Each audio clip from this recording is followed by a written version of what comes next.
हे पार्वती, अब राजाधिराज योग विस्तार सहित कहते हैं, श्रवण करो। साधक एकांत स्थान जन रहित सुंदर मठ में यत्न पूर्वक गुरु की पूजा करके स्वस्तिकासन से स्थित होके यह ध्यान करे। बुद्धिमान योगी वेदांत युक्ति अनुसार जीव को और मन को निरालंब करके चिंतन करे, इसके सिवाय और कुछ चिंतना न करे। इस प्रकार ध्यान करने से महासिद्धि उत्पन्न होगी, इसमें संशय नहीं है। ऐसे ही मन को वृत्तिहीन करके साधक आप ही पूर्ण आत्म स्वरूप हो जाएगा। जो योगी निरंतर इस प्रकार साधन करे सो इच्छारहित है, अर्थात उसको किसी वस्तु की इच्छा न होगी और उसके वदन से अहम शब्द कभी उच्चारण न होगी। वह सर्वदा सर्व वस्तु को आत्म स्वरूप ही देखेगा। कौन बंध है और क्या मोक्ष है? सर्वदा एक परिपूर्ण आत्मा को देखे। जो योगी यह नित्य चिंतन करता है सो मुक्त है, इसमें संशय नहीं है। और निश्चय वही योगी सद्भक्त है और सर्वलोक में पूजनीय है। योगी अपने को और जीवात्मा और परमात्मा को तुल्य माने, अर्थात भेद रहित हो जाए और हम और तुम यह दोनों भाव को त्याग के एक अखंड ब्रह्म का चिंतन करे, अध्यारोप अपवाद द्वारा, जिसमें सर्व वस्तु का लय हो जाता है। योगी सर्व संग से रहित होके उसी बीज के आश्रय हो जाए, अर्थात चित्तवृत्ति को आत्मा में लय कर दे। मूढ़ बुद्धि के मनुष्य अपरोक्ष अर्थात प्रत्यक्ष परिपूर्ण ब्रह्म को छोड़ करके भ्रम में पड़ के परोक्ष और अपरोक्ष का रात्रि दिवस निर्णय कर फिरते हैं। जो मनुष्य यह चराचर संसार को शास्त्र से विवाद करके परोक्ष करते हैं और अपरोक्ष पर ब्रह्म को त्याग देते हैं, अर्थात ब्रह्म भी प्राप्त नहीं होता, वह अज्ञानी संसार में लय होते हैं, अर्थात उनका मोक्ष नहीं होता है। जिससे ज्ञान उत्पन्न होता है और अज्ञान का नाश होता है। इसी योग अभ्यास को योगी सर्वदा संग रहित होके अभ्यास करे। बुद्धिमान योगी विषयों से इंद्रियों को रोक के संग रहित होके विषय के त्याग में सुषुप्ति के समान स्थिर रहते हैं। इसी प्रकार नित्य अभ्यास करने से साधक को आप ही ज्ञान का प्रकाश होगा। तब गुरु के वचन की निवृत्ति होगी, अर्थात गुरु के उपदेश का अंत हो जाएगा। जब इतरवाक के श्रवण करने की इच्छा निवृत्त हो जाएगी, तब यह योग अभ्यास द्वारा आप ही एक अद्वैत ज्ञान में प्रवृत्ति होगी। यह ब्रह्म किसी प्रकार प्राप्त नहीं होता, मन वाक्य का भी गमन नहीं है, परंतु यह योग साधन से आप ही निर्मल ज्ञान प्रकाश होता है।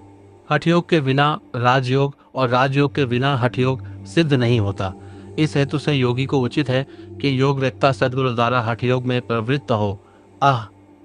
जो मनुष्य इस शरीर से योग का आश्रय नहीं ग्रहण करते हैं, वह केवल इंद्रियों के भोग भोगने के अर्थ संसार में जीते हैं, इसमें संशय नहीं है। वह बुद्धिमान साधक योगे अभ्यास के आरंभ से अभ्यास सिद्धि पर्यंत मिताहारी रहे, अर्थात प्रमाण का भोजन करे। अन्यथा अर्थात अप्रमाण भोजन करने से योग अभ्यास के पार न होगा, अर्थात सिद्ध न होगा। बुद्धिमान साधक सभा में साधु के समान थोड़ा और प्रमाण वाक्य बोले और शरीर के रक्षार्थ थोड़ा भोजन करे और संग को सर्व प्रकार से तज दे, कदापि किसी के संग में लिप्त न हुए है पार्वती, और दूसरे प्रकार कदापि मुक्ति नहीं पावेगा।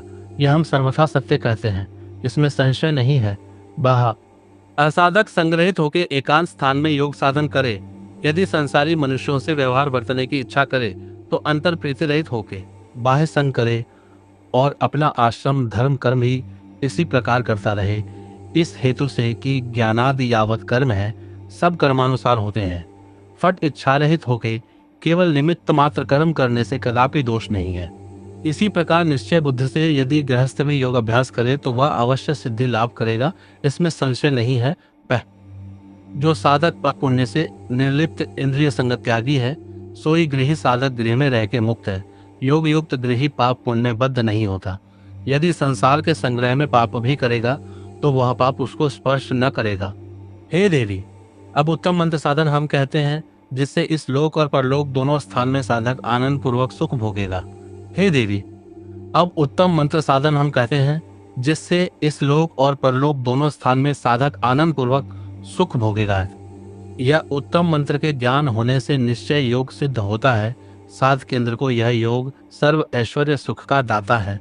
जो मूलाधार चतुर्दल संयुक्त पद्म है उसमें विद्युत के समान प्रभायुक्त वाग्बीज की स्थिति है और हृदय कमल में बंदूक पुष्पकई समान प्रभायुक्त कामबीज की स्थिति है और आज्ञा कमल में कोटिचंद्र के समान प्रभायुक्त शक्ति बीज की स्थिति है।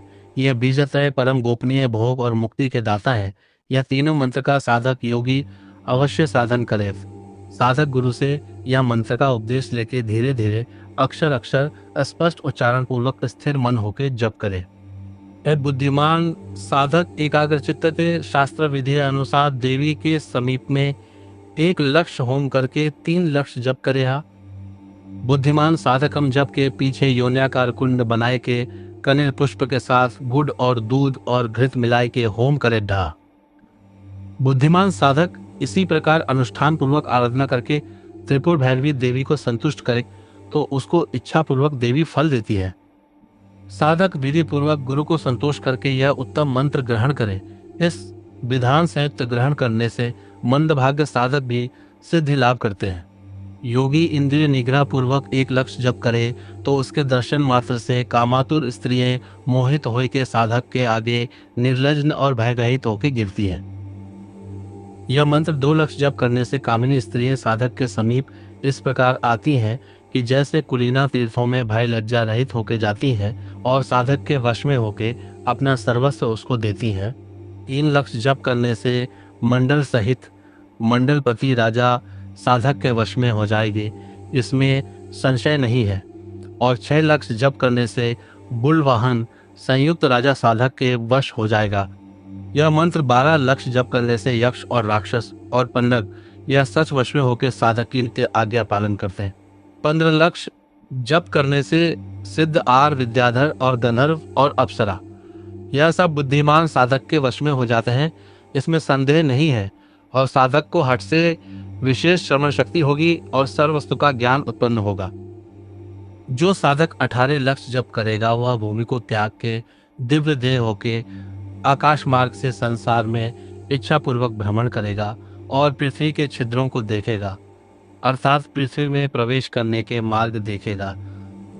जो बुद्धिमान साधक 28 लक्ष्य जप करेगा वह महाबल कामरूपी और विद्याधरपति हो जाएगा। और 30 लक्ष्य जप करने से साधक ब्रह्मा विष्णु के समान हो जाएगा। और 60 लक्ष्य जप करने से रुद्र के समान हो जाएगा। और 80 लक्ष्य जप करने से साधक सर्वभूतों को प्रिय देव हो जाएगा। और 1 कोटि जप करने से साधक महायोगी होय के परम पद में लीन हो जाता है। हे पार्वती, इस प्रकार योगी त्रिभुवन में दुर्लभ है। हे पार्वती, त्रिपुर स्थान में एक शिव ही परम का पर स्वरूप है। उनका चरण कमल अक्षय शांत अप्रमेय अर्थात प्रमाण रहित अनामय अर्थात रोग रहित है। उनका पद बुद्धिमान योगी लोग ही इच्छा पूर्वक लाभ कराते हैं, इसमें संदेह नहीं है। हे महादेवी, यह हमारी कही हुई महाविद्या को ही शिव विद्या कहते हैं। यह विद्या सर्व प्रकार गोपनीय है। इस योग शास्त्र को बुद्धिमान लोग कदापि प्रकाश नहीं करते हैं।